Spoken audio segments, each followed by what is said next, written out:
New at 6, the Trump administration's made a significant change to how child care centers receive federal payments. It's an effort to prevent fraud, but it could impact local daycares. Fox 4's Malik Jackson live in Midtown. And Malik, daycare centers say the change on the horizon was something they'd fought for, and now it's gone. Yeah, John and Lauren, in some cases, this implementation was just days away, if not months. What we're dealing with here is attendance-based billing.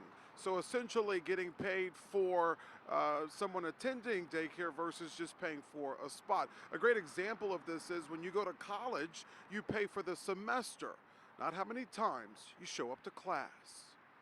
Breathe through it. Immediately during the pandemic, we were told that we are essential, but now we're being told that our pay is not essential.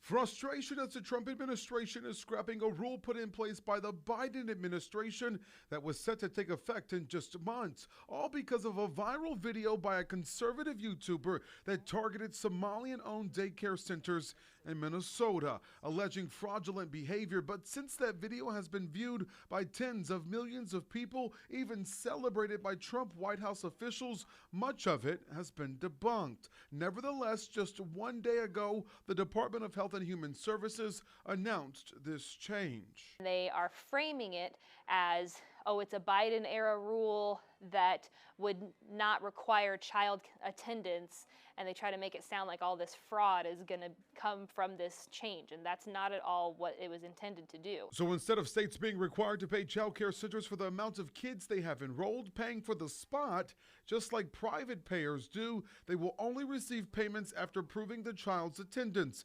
HHS says in order to stop fraud. If at any time the state wants to audit and say, hey, did this child really attend? All they have to do is send me an email and I can send them the attendance. Some states already pay in advance. For example, the state of Kansas. Huffman says all this does is hurt child care facilities because in Missouri, as it stands now, if a kid misses more than 5 days in a month, the center eats the cost for the whole month. This change would have fixed that. Take a step back and have a conversation with those who are actually in this field before you just make a knee-jerk reaction.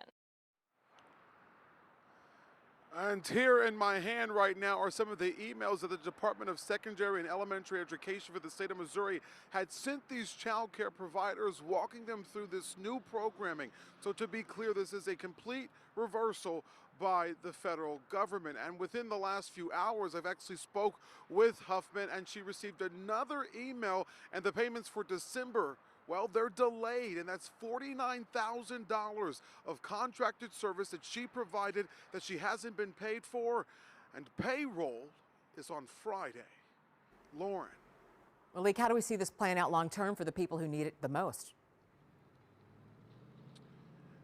Yeah, that's the concern here, Lauren. The people that do need this the most are those that need subsidies. So we're talking about our foster families. We're talking about our low-income families. Those are the ones who benefit the most from these programs. And the Kansas City Chamber came out in 2022 with a staggering statistic that between 2020 and 2022, 40% of child care businesses went under. So getting child care is already difficult, and if child care providers get out of the business of providing care for those who need subsidies because of these issues receiving their payments, well, there will be even fewer places for these families to go. Lauren. Malik Jackson in Kansas City, Missouri. Thank you.